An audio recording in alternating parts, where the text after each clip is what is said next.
What's up mga kabigay? Ayan ha, wala tayong giya para sa araw ng Sabado kasi nandito ako sa Cavite sa bahay ng asawa ko. Ayan oh, dahil pang mga lupain na hindi nabibili oh. O, baka manalo kayo ha. Bili nyo na yung mga lupang yan ha. O para magkabit bahay tayo. Nandito ako sa bahay ng asawa ko. Yan bahay ng asawa ko. Dahil pa mga bahay dito na hindi pa natatayuan ng ano. Ayan oh. Nakikita nyo yan. Alright.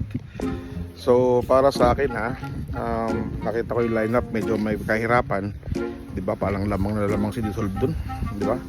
Tapos race number 4, parang lamang na rin dun, baka mag back to back JB Guse rin, 'di ba? Ay, JB Guse. Jan Alvin Guse. So, kita-kits tayo ha sa Sunday na. So wala akong giya. Alright, kaya wala na masusunod mga amon tunay ko ha. Pag nanalo kayo, bili kayo ng lupa rito sa General Trias, Cavite, Rio de Oro. Yan. You know, baka itong lupang to para magkabit bahay tayo. Bili na. So, ayun lang mga boss. I love you all. God bless you. Bye!